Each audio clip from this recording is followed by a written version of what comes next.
What is enlightenment? This is a question you should ask any spiritual teacher. You want their definition of it. This helps you evaluate where you're at and helps the teacher evaluate where you're at in your progress.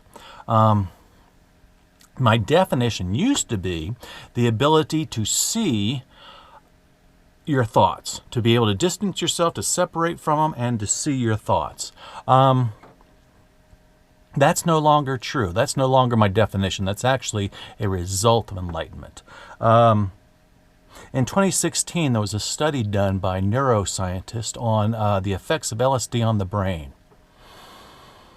What they found is the people who had the most ego dissolution is what the term they used. They felt one with everything.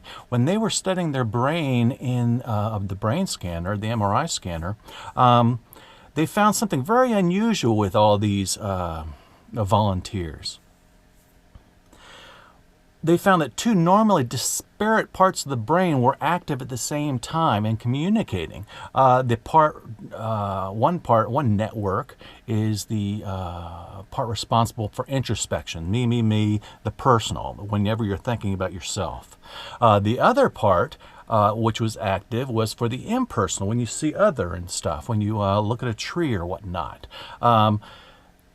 This makes a lot of sense when you think about it. They felt this sense of oneness because both the personal and the impersonal were united. They were acting as a one entity, one network, so to speak. When you look at a tree and you see it as me, or you look at your thoughts and you see them as not me, that's an example of what happens when these two parts of the brain are active. And that's exactly what a lot of people attribute to awakening, is this sense of oneness. So this study at first kind of depressed me. I thought, is enlightenment just in the brain? And it's a yes or no. It's actually yes and no. Yes, in the sense of when you can see your thoughts, when you can see your story as other, the ego tends to weaken, and this you don't take life so personally. That's a wonderful, wonderful benefit. No, and it doesn't explain a lot of other things that come along, and we'll get to those when I discuss my book, Mystical Oneness. But this is actually very good news that we know now exactly what enlightenment is. And here's my definition. Enlightenment is the ability to unite the personal and the impersonal on demand.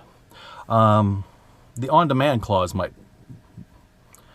confuse you a bit too, but think of it as nothing more than like playing a musical instrument. If you are skilled at playing a musical instrument, you don't play the musical instrument all the time. You play it when you want to play it or when you need to play it, if you have a concert or something.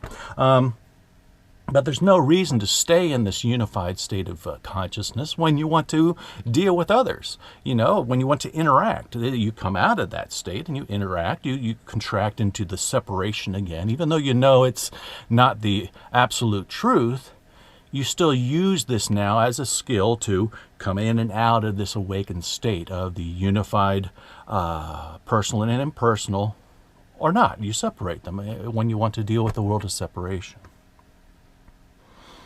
So, that is my definition of enlightenment. Everything else about enlightenment, the bliss feeling, you feel this bliss because you don't take the life so personally anymore.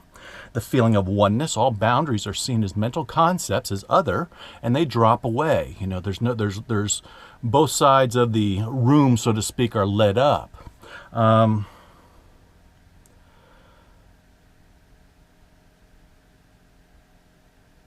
The peace that comes with it, that you don't need to take your thoughts so seriously because you see your thoughts as other.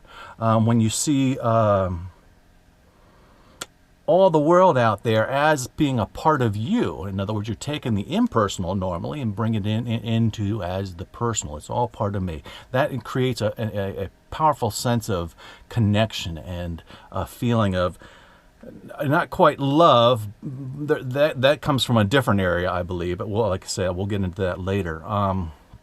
But there's this feeling of intimacy is probably the word. You feel this intimacy with the clouds and the sky and the trees and everything because it is all within you now. Just like your fingers feel intimate to you. You know, everything feels that close. But at the same time, you can distance yourself from it. You can say, these fingers are not me. You know, my thoughts are not me. That's the beauty of this understanding of what enlightenment is. So, with this understanding, this is how I help people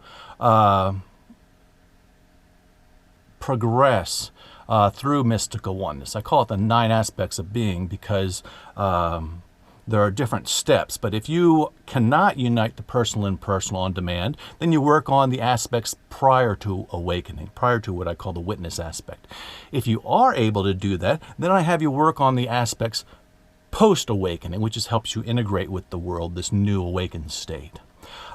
Anyway, you see how useful that is, that once we understand what enlightenment is, once we have a clear definition, then we can evaluate our progress and spend our time focusing on the areas that we need to focus on. This rapidly increases your development.